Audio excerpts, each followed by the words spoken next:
नमस्कार, विशाल देव किचन या यूट्यूब चॅनलमध्ये तुमचं स्वागत आहे। आज आपण केलेली आहे सुकी मेथीची भाजी। झटपट तयार होते, 5 मिनिटांमध्ये तयार होते। सकाळी खूप धावपळ असते, टिफिनसाठी काय करावं तर तुम्ही मेथीची अशी सुकी भाजी करून देऊ शकता। खूप छान लागते। जर तुम्हाला ही रेसिपी करायची असेल तर पूर्ण व्हिडिओ बघा। आज आपण करणार आहोत झटपट होणारी मेथीची सुकी भाजी। त्यासाठी आपल्याला लागणार आहे एक जोडी मेथी घेतली आहे। तर ही मेथी मी खोडून घेतली आणि स्वच्छ 3 पाण्याने धुवून घेतली। याला माती लागलेली असते, त्यामुळे स्वच्छ आपल्याला धुवून अशी चाळणीमध्ये टाकून ठेवायची आहे। त्याच्यामुळे ती अशी कोरडी होईल। आपल्याला मेथीची भाजी चिरून घ्यायची नाही आहे, त्याच्यामुळे ती अशी चिकट होते, त्यामुळे अशी खोडून घ्यायची आहे। बारीक शेंगदाण्याचा कूट भाजून कुटून घेतलेला आहे। तर मिक्सरमधून काढायचा नाही, खलबत्त्यामध्येच आवडधोबड मी वाटून घेतला। ह्या 4 मिरच्या, हिरव्या मिरच्या बारीक चिरून घेतल्या। हे लसणाच्या पाकळ्या बारीक चिरून घेतल्या। हळद, जिरं आणि मीठ। आता भाजी करण्यासाठी कढईमध्ये 1 पळी तेल टाकले। तेल गरम होऊ द्यायचं आहे।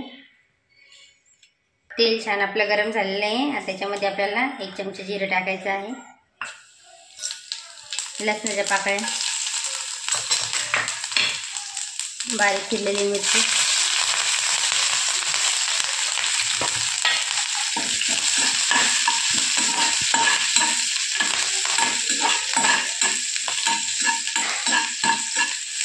अर्धा चमचा हळद टाकायची आहे।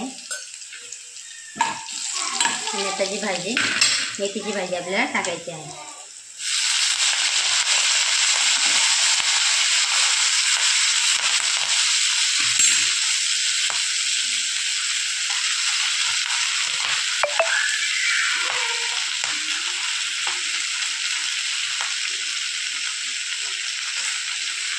शिजताना मेथीची भाजी खूप सारी दिसते, पण ती शिजल्यानंतर खूप कमी प्रमाणात होते।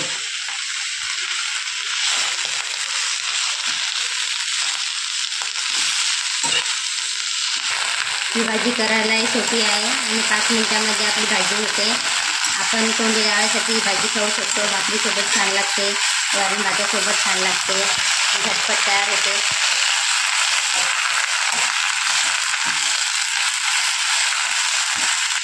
आता यामध्ये आपल्याला चवीनुसार मीठ टाकायचं आहे। मीठ सुरुवातीलाच टाकायचं नाही आहे, कारण की भाजी खूप सारी दिसते, त्याच्यामुळे मीठ जास्त होते। त्यामुळे थोडीफार भाजी शिजल्यानंतर आपल्याला यामध्ये मीठ टाकायचं आहे।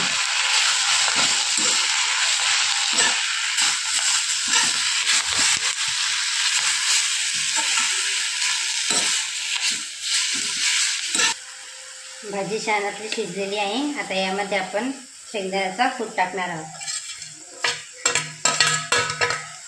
शेंगदाण्याचा कूट टाकून फक्त 2 मिनिटं आपल्याला भाजी होऊ द्यायची आहे।